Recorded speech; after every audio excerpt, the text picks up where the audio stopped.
இங்க ஒரு வயசான பணக்கார சின்ன பொண்ணான ஹீரோயினை கல்யாணம் பண்ணி கூப்பிட்டு வந்துடுறான். தினம் இவளோட விருப்பமே இல்லைனாலும் உடல் அளவுல ரொம்பவே கஷ்டப்படுத்திட்டு இருக்கான். ஒரு நாள் இந்த பணக்கார வீட்டுக்கு ஹீரோ வாடகைக்கு வருவான். ஹீரோவை பார்த்ததுமே ஹீரோயினுக்கு ரொம்பவே பிடிச்சு போயிடுது. புருஷங்கார இல்லாத போதெல்லாம் ஹீரோ கூட பேசி பழக ஆரம்பிக்கிறா.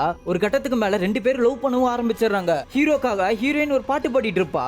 அந்த நேரம் பார்த்து ஹஸ்பண்ட் கார் வந்துடுறான். ஹீரோயினை பார்த்து ஏண்டி என் கண்டவன் கூட கூத்தடிச்சிருக்கியா சொல்லிட்டு பலார்னு ஒண்ணு விடுறான். ஹீரோ கிட்டயும் இன்னொரு தடவை பொண்டாட்டி உன் கூட பார்த்தேன் அவ்வளவுதான் சொல்லிட்டு மிரட்டிட்டு போறான். அப்பதான் ஹீரோயினோட அக்கா வந்து ஹீரோ கிட்ட தங்கச்சி அந்த மெண்டல் கிட்ட மாட்டிக்கிட்டு ரொம்பவே கஷ்டப்படுறா, நீ வந்த பிறந்தா கொஞ்சம் சந்தோஷமா இருக்கா, நீ அவளை எங்கேயாச்சும் கூட்டிட்டு போய் சந்தோஷமா பாத்துக்கன்னு சொல்றாங்க. ஹீரோவும் ஹஸ்பண்டுக்கார இல்லாத நேரமா பார்த்து ஹீரோயின் வீட்டுக்கு போய் நாளைக்கே நம்ம ரெண்டு பேரும் ஓடி போயிடலாம் சொல்லிட்டு பிளான் போடுறாங்க.